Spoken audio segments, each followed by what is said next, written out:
know you've just been talking to survivors. What has it meant to you to hear those stories today? I don't want to cry.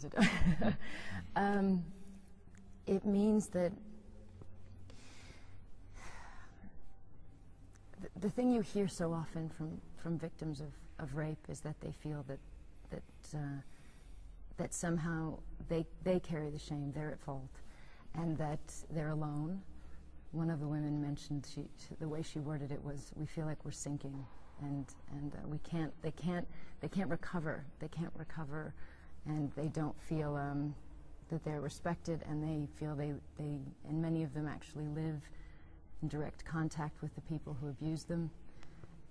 So it's violation upon violation, and they're so broken, and yet they are so dignified. They are just extraordinary women.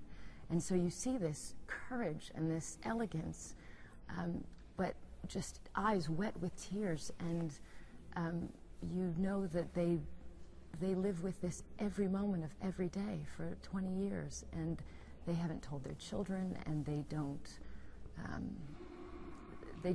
know quite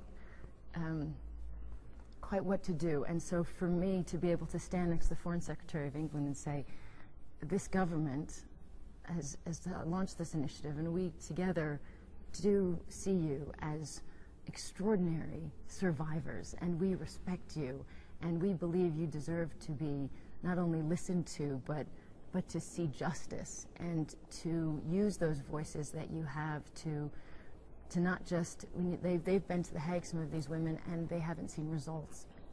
And so they need to start seeing results for what...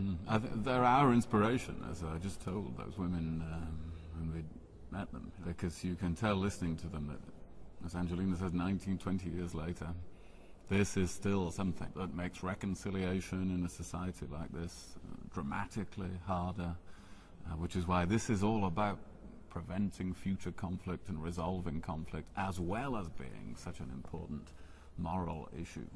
But this has been a truth of conflict through the ages, and I have to ask you how you really think, however laudable your aim of preventing sexual violence in conflict is, whether you really think that you can do that, prevent it happening, prevent rape and war. This is something that has been out of sight and out of mind for most people in the world. And it's still hard for people to talk about it, as it was for the people we've met this morning. So people have never really had to focus on it, and now we know about it. Here in our own continent, in our own lifetimes.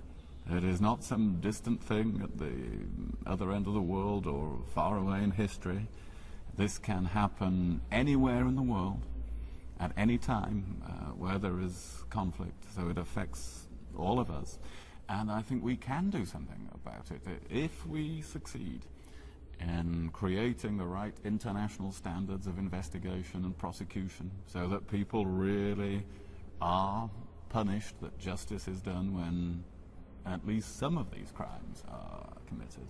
Are you as hopeful, Angelina Jolie, as the Foreign Secretary, that something really can be done about this? You made a film which showed the lasting legacy of situations like this, which destroy not just individuals but their communities as well. Yes, and that's I think the thing that people often, there's been this this perception that rape is something that simply happens in war, and it's not something that simply happens in war. It is an absolutely targeted attack to destroy families and to destroy communities and to destroy the women and men and children that are victim to it. And it's done not in a sexual way, in a horrendously gruesome way. And the perpetrators should be ashamed. They should feel vile. They should feel, not the victims. The victims shouldn't feel ashamed. And that's something that I think we can help to do. I think we can help to really make the people who commit these crimes, yes, we need justice. We need to see convictions.